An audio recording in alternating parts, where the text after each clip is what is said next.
গ্রাহ্য বিবেচনা করে অতীতের এই সিদ্ধান্তকে বাতিল ঘোষণা করতে পারে। আমরা সরকারকে রিকোয়েস্ট করেছি, যেহেতু সরকারিভাবেই তড়িঘড়ি করে পার্টিকুলার পার্সপেক্টিভে এই ধরনের অসৎ উদ্দেশ্য প্রণোদিত সিদ্ধান্ত নেওয়া হয়েছে, প্রেক্ষাপট চেঞ্জ হয়েছে, নতুন রাষ্ট্র গঠন প্রক্রিয়া শুরু হয়েছে, এখানে এই ধরনের হঠকারী সিদ্ধান্ত থাকতে পারে না। সেকেন্ড কথা হলো, জামায়াতে ইসলামী বস্তুত অর্থে সকল রাষ্ট্রীয় এবং পলিটিক্যাল কার্যক্রমে অংশগ্রহণ করছে, চালিয়ে যাচ্ছে, বাস্তবে কোনো নিষেধাজ্ঞা নাই।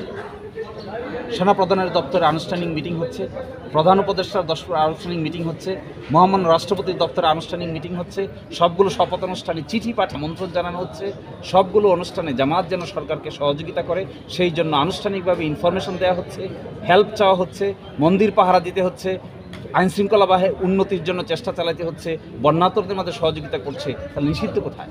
তাহলে আপনারাই উদ্যোগ দিচ্ছেন।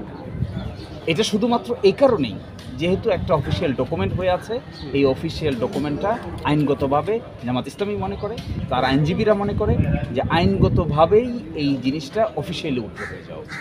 আমি জামাতের আমির মহোদয়কে এই প্রশ্ন করেছিলাম যে এটা তো আইনগতভাবে একটা লিখিত একটা ডকুমেন্টস আছে, নির্বাহী আদেশ, আপনারা তো এই আদেশে তো বলবৎ, এখন আপনারা এই বিষয়ে কি বলেন? উনি বলেছেন যে আমরা এই আদেশ মানি না। এখন আপনারা আবার এটাকে উদ্যোগের জন্য চেষ্টা করছেন, এই দুইজনের বক্তব্যের মধ্যে কোনো ধরনের না না না না, আপনি কনফিউশন ক্রিয়েট করছেন। জি, আপনি মানি না দেখি তো প্রত্যাহার চাই, আচ্ছা মানলে কি কেউ প্রত্যাহার চায়? কোনো একটা আদেশ আপনি মানেন না, এই জন্যই তো সংশ্লিষ্ট কর্তৃপক্ষকে বলছেন আপনি এটা প্রত্যাহার করে দেন। এই ওনার এই বক্তব্য, আমাদের এই বক্তব্য, in the same line, in the same breath, in the same system. আমরা একটু যদি বলি যে আপনি যে ধারার কথা বলছেন সেই ধারা অনুযায়ী আসলে কি জামাত নিষিদ্ধ হওয়ার জন্য কোনো কাজ করেছে? Of course not. আমি আগেই বলছি, জামাত ইসলামীকে নিষিদ্ধ হওয়ার যে কারণ দেখিয়েছেন তারা কি দেখেছেন? যে তাদের কাছে নাকি তথ্য আছে জামাতের লোকেরা সন্ত্রাসী কর্মকাণ্ডের সঙ্গে জড়িত, অথচ একটা কোনো ইনফরমেশন দিতে পারে নাই কোন সেই সন্ত্রাসী কর্মকাণ্ড।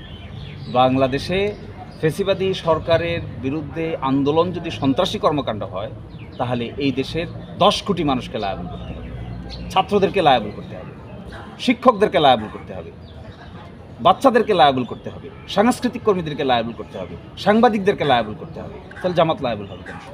তাহলে নিষেধাজ্ঞাটা কিসের ভিত্তিতে করা হয়েছে?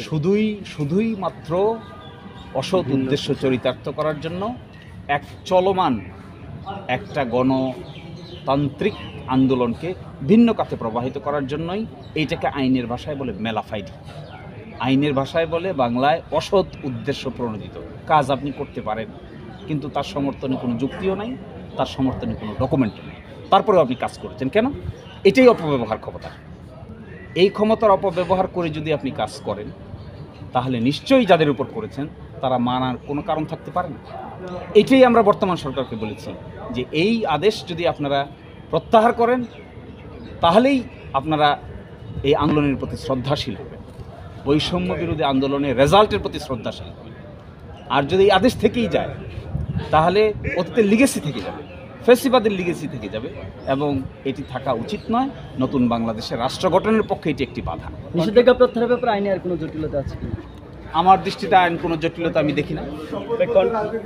কনক্লুশন একটা প্রশ্ন করতে চাই, বিষয়টা হচ্ছে আওয়ামী লীগ সরকারের সময় তারা জামাতকে নিষিদ্ধ করতে চেয়েছে, আজকে আবার আওয়ামী লীগকে নিষিদ্ধ করার একটা প্রক্রিয়া বা আমরা আইনগত একটা ধাপ আমরা দেখতে পাচ্ছি।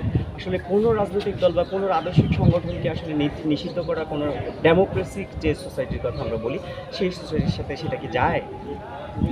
শুধু এখানে না, আপনি যদি ডেমোক্রেসির কথা বলেন, ইস্টে, ওয়েস্টে এবং আমাদের এই সাবকন্টিনেন্টে ডেমোক্রেটিক্যালি ফাংশন অর্গানাইজেশন যেগুলো আছে, ডেমোক্রেসি অ্যালাউ করে না এগুলোকে আপনি ব্যান করে দেবেন। কারণ people's opinion in the democratic process is the most important phenomenon.